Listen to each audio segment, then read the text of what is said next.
In the city of Viridia, time didn't just pass. It was traded, born from a celestial accident centuries ago.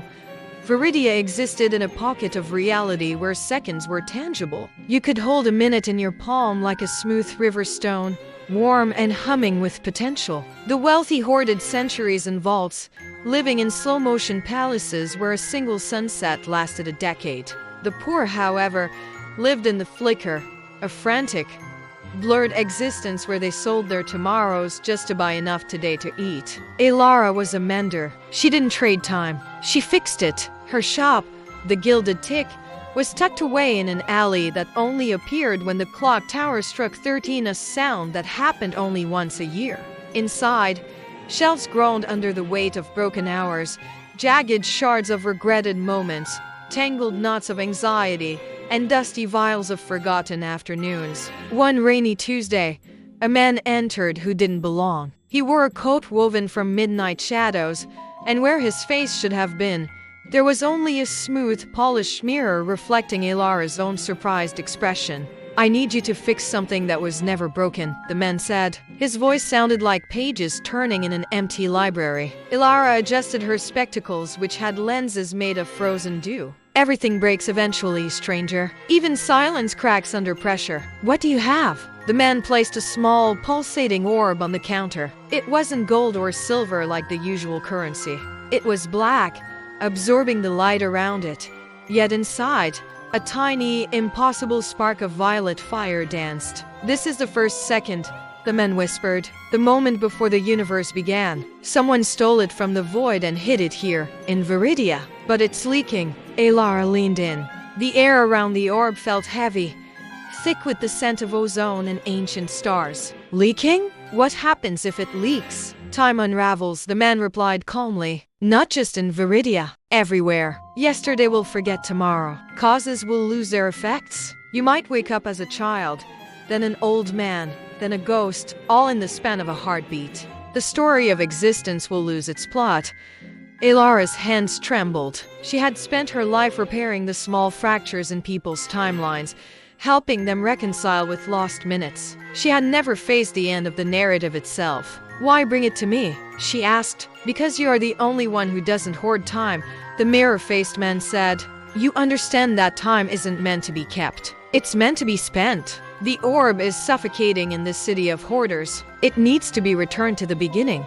"But how?" Elara asked. "The beginning is gone." "Not if you have the right key," the man said, pointing to the grandfather clock in the corner of her shop. It was a battered thing, made of driftwood and sea glass, which Elara had built from the memories of sailors who never returned home. That clock doesn't measure hours. It measures intent.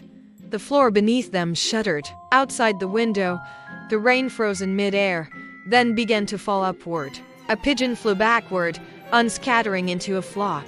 The unraveling had begun. Elara grabbed the black orb. It burned cold against her skin, screaming with the potential of everything that ever was or could be.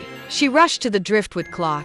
The pendulum was still. "What do I do?" she shouted over the rising wind of reversing entropy. "Wind it with a memory you are willing to lose forever," the man said, his reflection in his own face beginning to blur. "A moment so precious that giving it up proves you understand the value of letting go." Elara closed her eyes. She thought of her mother's laugh, a sound she hadn't heard in 20 years, preserved perfectly in a crystal locket around her neck. It was her most cherished possession, the anchor that kept her grounded in a world of fleeting seconds. With tears streaming down her face, she didn't reach for the locket. Instead, she reached into her own mind. Grabbing the memory of the day, she opened the Gilded Tick, the pride, the hope, the certainty of her future. It was the foundation of her identity. She poured that memory into the keyhole of the driftwood clock. The clock chimed. Not a tick, but a roar. The violet fire in the orb exploded outward, not destroying, but weaving. The blackness dissolved into a stream of pure, golden light that shot through the roof of the shop, piercing the sky of Viridia. Outside, the rain fell downward again. The pigeon completed its flight. The frozen world snapped back into motion, but it felt different, lighter. When Elara opened her eyes, the mirror-faced man was gone. On the counter lay a single note, written in handwriting that looked suspiciously like her own. Time is not a currency to be saved. It is a song to be sung. Thank you for the verse. Ilara touched her chest. The memory of opening her shop was gone. She couldn't remember why she became a mender or how she learned the craft. There was a hollow ache where her purpose used to be. But then, the door chime rang. A young girl walked in, holding a shattered hourglass, looking terrified. "Miss?" she asked. "Can you help me? I broke something important." Ilara looked at the girl, then at her tools, and finally at the driftwood clock, which was now ticking with a steady, rhythmic heartbeat. She didn't know who she was or how she got here, but as she picked up her screwdriver, a strange warmth filled her chest. Of course, Ilara smiled, her eyes bright with a new kind of clarity. Nothing is ever truly broken if we're willing to start again. Tell me what happened. And as the girl began to speak, Ilara realized that while she had lost her past, she had just gained a very interesting future.